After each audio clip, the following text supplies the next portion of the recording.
Assalamualaikum warahmatullahi wabarakatuh. Alhamdulillahirabbil alamin wa bihi nasta'inu ala umuri dunya waddin. Wassalatu wassalamu ala sayyidil mursalin wa ala alihi wa ashabihi wa man tabi'ahu bi ihsanin ila yaumiddin. Amma ba'd. Rabbi shrah li sadri wa yassir li amri wahlul 'uqdatam min lisani yafqahu qawli. Rabbana iftah bainana wa baina qaumina bil haqqi wa anta khairul fatihin. Bismillahirrahmanirrahim. Pada kesempatan ini insyaallah kita akan membahas pembahasan baru di kitab Usul Fikih Mabadi Awaliyah. Pembahasan yang ke-8 tentang al-mantuq wal mafhum. Ya, apa itu al-mantuq dan mafhum? Jadi secara gampangnya ketika kita mendengarkan lafaz yang diucapkan oleh orang lain, itu kita bisa memahami apa yang diucapkannya dengan makna tersirat. Pertama makna tersurat, yaitu makna tersurat ya makna yang ada pada ucapannya. Ada yang disebut dengan makna tersirat, makna yang terkandung dari apa yang diucapkan gitu. Saya kasih contoh. Jadi ketika ada dokter yang mengatakan kepada pasiennya, wahai pasien, kamu punya penyakit gula, kadar gula kamu itu banyak, kamu jangan makan gula. Nah, dokter mengatakan kamu jangan makan gula. Makna tersurat yang ada pada yang diucapkan itu ya gula, nggak boleh banyak makan gula gitu.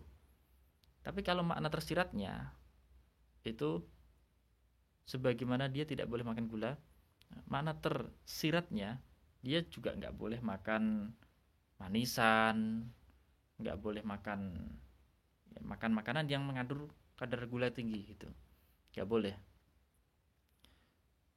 Itu makna tersirat. Nah, makna tersirat ini disebut al-mafhum. Makna tersurat yang ada pada yang diucapkan itu disebut mantuk gitu. Ya, mantuk terbagi menjadi dua. Ada nas, yaitu yang tidak membutuhkan takwil. Jadi lafaz yang diucapkan dan mempunyai makna, namun maknanya itu sudah jelas gitu, tidak butuh takwil. Takwil itu penafsiran, penjelasan, itu disebut nas. Contohnya pada lafaz ahadun di ayat qul huwallahu ahad. Ahad artinya apa? Satu kan? Qul huwallahu ahad, katakanlah dia Allah itu esa atau satu. Satu itu mempunyai makna lain nggak? Nggak ada. Satu ya satu. Jelas ini. Lafaz yang punya makna yang sudah jelas, tidak membutuhkan penafsiran lainnya. Itu disebut nas. Nah, biasanya ya berupa angka-angka.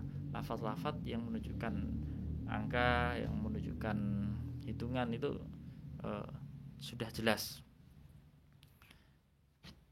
Jelas dalam artian tidak butuh takwil atau penafsiran. Yang kedua adalah zohir. Ya, zohir yaitu yang membutuhkan takwil. Makna dari suatu lafaz yang membutuhkan takwil, bahkan perlu ditakwil gitu. Seperti pada potongan ayat was-samaa banainaha biaidin. Was-samaa banainaha biaidin. Artinya, dan langit yang telah kami bangun biaidin dengan iyad. Nah, aidun itu jamak dari lafaz yadun. Secara tekstual atau kalau dilihat di kamus, yadun itu artinya apa? Tangan kan? Yadun itu artinya tangan. Namun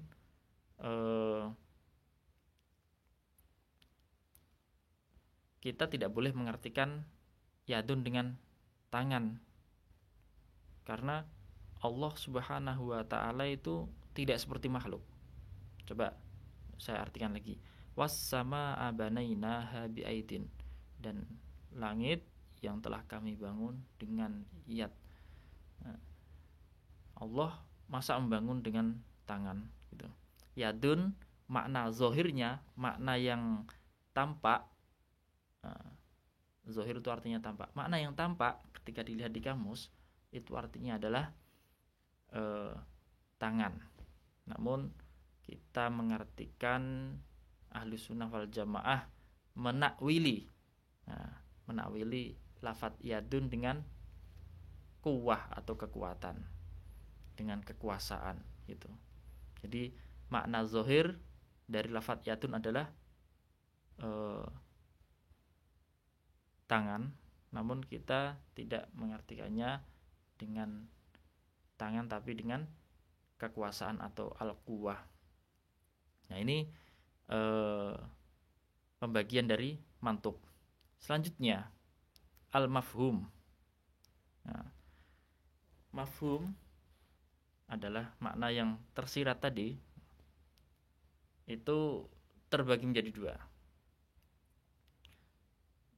Yang pertama, ketika makna yang tersirat itu sesuai dengan makna yang tersurat. Ketika makna yang tersirat itu sesuai dengan makna yang tersurat, maka disebut muwafaqah. Nah, yang kedua, makna yang tersirat tidak sesuai dengan makna yang tersurat, itu disebut mafhum mukhalafah. Oke. Saya contohkan kembali ke contoh yang pertama tadi. Dokter berkata kepada pasiennya yang mempunyai kadar gula tinggi, jangan makan gula atau jangan mengkonsumsi gula. Tadi makna tersuratnya apa? Gula kan? Nah, jadi ya gula itu nggak boleh makan gula. Nah, kalau makna tersuratnya diantaranya adalah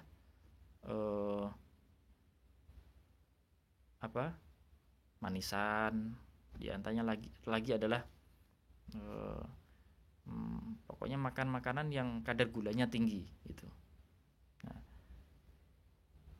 ini dokter sebagaimana melarang makan gula kepada pasien tadi, juga dokter dengan makna tersirat, dokter juga melarang pasien makan makanan yang kadar gulanya ada tinggi, itu permen. Bukan hanya gula saja, tapi permen juga dilarang, makan yang kadar gulanya tinggi juga dilarang gitu. Nah, ketika makna yang tersirat itu sesuai dengan makna yang tersurat, itu disebut mafhumnya muwafaqah. Seperti permen itu ya maknanya sesuai dengan makna gula tadi. Nah, kalau yang mukhalafah gampangannya,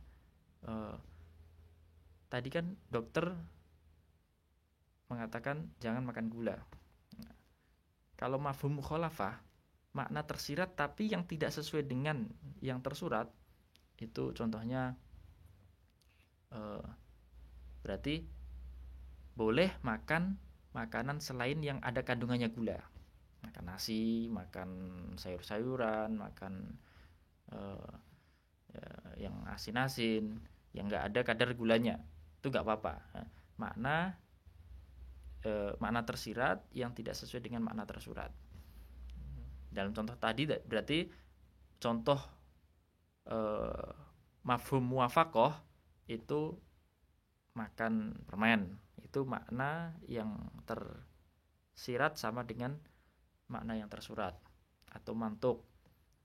Nah, kalau yang contoh mafhum mukhalafah, al-mafhum al-mukhalafah, itu contohnya adalah makan nasi, makan sayuran.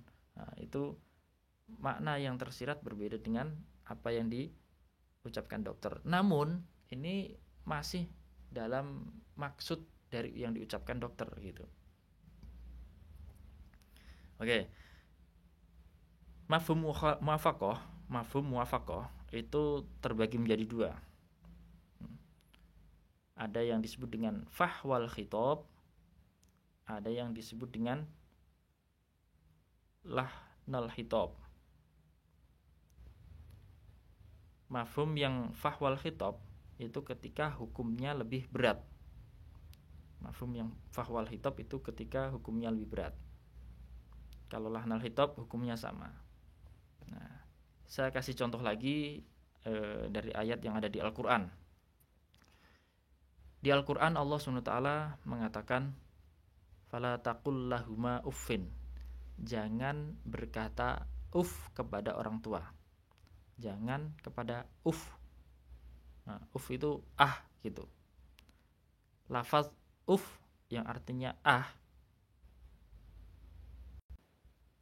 lafaz nah, itu disebut makna yang tersurat, makna yang ada pada yang diucapkan. Nah, tapi makna tersiratnya itu nggak boleh memukul orang tua, nggak boleh nyakitin hati orang tua, nggak boleh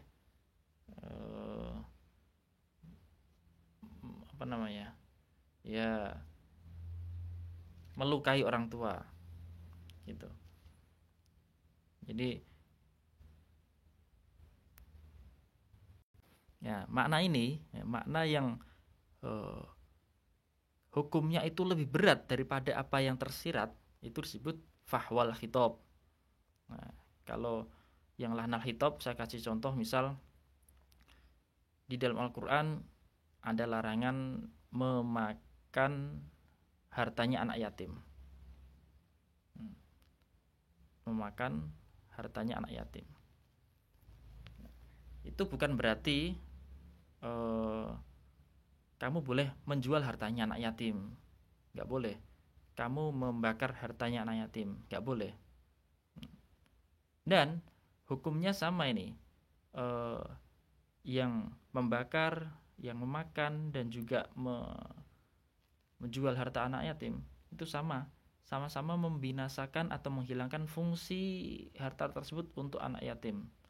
Nah, berbeda dengan fahwal khitab. Kalau fahwal khitab itu lebih keterlaluan gitu. Mengucapkan itu lebih ringan daripada memukul orang tua gitu. Bukan hanya lebih menyakiti hati, tapi melukai fisiknya gitu. Jadi fahwal khitab itu hukumnya lebih berat daripada yang tersurat. Kalau yang lahnal khitab itu hukumnya sama gitu. Oke, saya kasih contoh lagi untuk yang mafhum yang mukhalafah ya, yang bagian 2. Karena ini enggak ada bagiannya. Yang mafhum mukhalafah, misal ada informasi bagi yang sudah lunas SPP boleh ikut UAS. Bagi yang sudah lunas SPP boleh ikut UAS. Jadi makna tersuratnya ya, yang sudah lunas dia dipersilahkan ikut UAS gitu. Dipersilahkan ikut UAS. Dipersilahkan masuk kelas mengikuti ujian. Kalau makna tersiratnya, ini kan masuk ke bagian tersirat. Makna tersiratnya itu bagi yang belum lunas berarti bagi yang belum lunas berarti dia tidak boleh masuk kelas gitu. Makna tersirat yang mukhalafah, mafhum yang mukhalafah berarti orang yang belum lunas berarti tidak boleh mengikuti gitu. Nah, ini sedikit penjelasan. Alhamdulillahirabbil alamin, wassallallahu ala sayyidina Muhammadin wa ala alihi washabbihi wasallim. Assalamualaikum warahmatullahi wabarakatuh.